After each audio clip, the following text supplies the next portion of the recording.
یہ سوال ہے،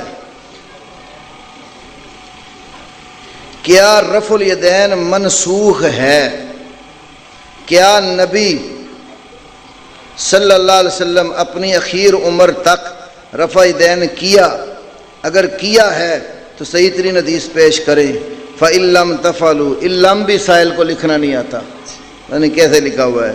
فَإِن لَّمْ تَفْعَلُوا، اس میں نون بھی لکھتے ہیں اور لم علیحدہ لکھتے ہیں۔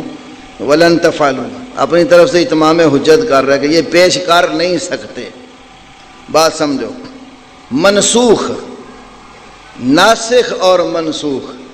منسوخ ایسا عمل ہوتا ہے یا قول جو پہلے ہوتا ہے، اور ناسخ وہ ہوتا ہے جو بعد میں آئے۔ خود حنفی علماء نے بھی یہ اصول مانا۔ بریلویوں کی کتاب شرح صحیح مسلم، علامہ غلام رسول سعیدی کی، اس کے مقدمہ میں ہے۔ اسی طرح یہ دیوبندی علماء جو نخبۃ الفکر ابن حجر کی پڑھاتے ہیں، اس کی شروحات بھی انہیں کی چھپی ہوئی ہیں، اس کے اندر بھی یہ قاعدہ موجود ہے کہ منسوخ پہلے ہوتی ہے اور ناسخ بعد میں ہوتی ہے۔ تو اس کے 4 طریقے ہیں نسخ ثابت کرنے کے۔ نمبر 1، جو عمل ثابت ہے اس کو منسوخ کرنے کے لیے خود اللہ کے رسول صلی اللہ علیہ وسلم نے کہا ہو پہلے یہ تھا بعد میں یہ ہے۔ جیسے آپ نے فرمایا نہیتکم عن زیارت القبور فزوروها، میں نے تمہیں قبروں کی زیارت سے منع کیا تھا، اب تم زیارت کرو۔ تو پیغمبر نے ہی خود بتا دیا کہ پہلے اس طرح تھا، اب جیسے آپ نے یہ فرمایا پہلے منع کیا تھا کہ تم یہ قربانی کا گوشت 3 دنوں سے اوپر ذخیرہ نہ کرو، یہ کتاب العزائی وغیرہ میں حدیث موجود ہے، تو پھر آپ نے فرمایا اب تم ذخیرہ کر لیا کرو۔ ایک تو طریقہ یہ ہوا کہ اللہ کے رسول کا ایک عمل ثابت ہے، اس کو منسوخ بنانے کے لیے پیغمبر ہی کا جو ہے نا وہ فعل یا قول جو بعد والا ہو نا وہ اس سے ثابت ہو۔ نمبر 2، نبی صلی اللہ علیہ وسلم کا کوئی صحابی یہ بتائے کہ پہلے یہ کام تھا بعد میں یہ ہوا۔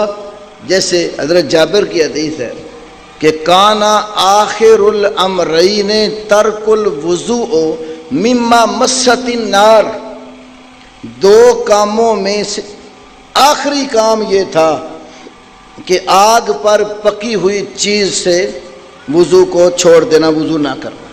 شروع میں تھا کہ آگ پر پکی ہوئی چیز کھا لیتے تو وضو کرنا پڑتا تھا، تو حضرت جابر نے وضاحت کر دی کہ 2 کاموں میں سے آخری کام یہ ہے کہ آگ پر پکی ہوئی چیز کھانے سے وضو نہیں کرنا پڑتا، تو صحابی نے وضاحت کر دی۔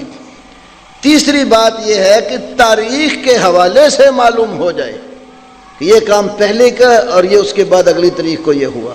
جیسے یہ روزہ دار شخص جو ہے سینگی لگوانے کا مسئلہ، تو نبی صلی اللہ علیہ وسلم نے منع کیا تھا کہ کوئی شخص روزے کی حالت میں سینگی نہ لگائے۔ یہ منع آپ صلی اللہ علیہ وسلم نے فتح مکہ کے موقع پر کیا تھا۔ دوسری حدیث میں حجۃ الوداع کے موقع پر آپ نے سینگی لگوائی، تو پہلے فرمایا افطر الحاجم والمحجوم، حاجم اور محجوم، سینگی لگانے والا اور جس کو سینگی لگائی گئی دونوں نے روزہ توڑ دیا، پہلے یہ فرمایا۔ پھر حجۃ الوداع کے موقع پر خود سینگی لگوائی، تو یہ بعد والا حجۃ الوداع ہے، فتح مکہ پہلے تھا، تو تاریخ سے ثابت ہو۔ چوتھی صورت یہ ہے کہ اس کے منسوخ ہونے پر پوری امت کا اتفاق ہو گیا ہو۔ تو جو یہ کہتے ہیں نا رفع یدین منسوخ ہے، اب منسوخ اسی کو کہتے ہیں جو پہلے ہوا ہے تو بعد اس میں اتنا تو مانا کہ پہلے آپ نے رفع یدین کیا ہے۔ اب نسخ ثابت کرنے کے لیے اللہ کے رسول کا فرمان لے آئے کہ آپ نے کہا تھا پہلے تھا تو اب نہیں ہے، یا 2 صحابیوں کسی صحابی سے با سند صحیح یہ روایت لے آئے کہ صحابی نے کہا کہ پہلے رفع یدین تھا اب نہیں ہے، یا تاریخ کے ذریعے ثابت کرے کہ فلاں تاریخ تک رفع یدین تھا، اس کے بعد اگلی تاریخ یہ ہے جس میں منسوخ ہو گیا، یا امت کا اجماع اور اتفاق لے آئے کہ ساری امت کٹھی ہو گئی، رفع یدین منسوخ ہو گیا۔ کیونکہ نسخ کے مدعی وہ ہیں، ہم نہیں ہیں۔ البینۃ علی المدعی، اللہ کے رسول کا فرمان ہے کہ دلیل مدعی کے ذمہ ہے، نسخ کے مدعی آپ ہیں، میں تو نہیں ہوں۔ دلیل لے کر بھیجو ایک مجھے، کہ اللہ کے نبی نے فرمایا وہ پہلے رفع دین تھی اب نہیں ہے۔ کسی صحابی سے باسند صحیح دلیل لے کر بھیجو تو اس نے کہا پہلے آپ رفع دین کرتے تھے، بعد میں آپ نے چھوڑ دیا، باسند صحیح لے آؤ، یا تاریخ بتاؤ فلانی تاریخ تک تھا بعد میں نہیں ہے، یا امت کا اتفاق کی کوئی حوالہ لے آؤ، ایسا ایک بھی نہیں ہے۔ اب میں یہ کہتا ہوں فَإِن لَّمْ تَفْعَلُوا وَلَن تَفْعَلُوا فَاتَّقُوا النَّارَ الَّتِي وَقُودُهَا النَّاسُ وَالْحِجَارَةُ أُعِدَّتْ لِلْكَافِرِينَ۔ آگے لکھے ہے نبی علیہ السلام نے کیا اپنی آخر عمر تک رفع دین کیا ہے؟ آپ پہلی رفع دین کرتے ہیں کہ نہیں کرتے؟ کہ کوئی نہیں یہ کرتے؟ کرتے ہیں، سارے کرتے ہیں، نماز شروع کرتے ہیں، اس لیے کرتے ہیں کہ حدیث میں آیا ہے کہیں کہ خیر تک تکبیر اولیٰ سے کی ہے؟ جہاں خیر تک تکبیر اولیٰ والی لاؤ گے اس کے آگے میں آپ کو دکھا دوں گا۔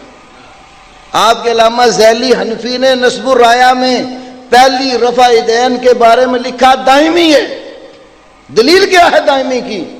کہا بخاری کی حدیث عبداللہ بن عمر کی، نبی علیہ السلام نماز شروع کرتے رفع دین کرتے، رکوع جاتے رفع دین کرتے، رکوع سے اٹھتے رفع دین کرتے۔ اگر اس حدیث سے پہلی دائمی نکلتی ہے تو رکوع جانے اٹھنے والی کیوں نہیں دائمی بن رہی؟ اس حدیث سے پہلی کے دوام کا استدلال علامہ ذیلی نے نصب الرایا میں کیا ہے۔ تو اپنے حنفی عالم سے پوچھو کہ پہلی کا دوام جس طریقے سے نکلا ہے اس طریقے سے اگلی کا دوام کیوں نہیں نکلتا؟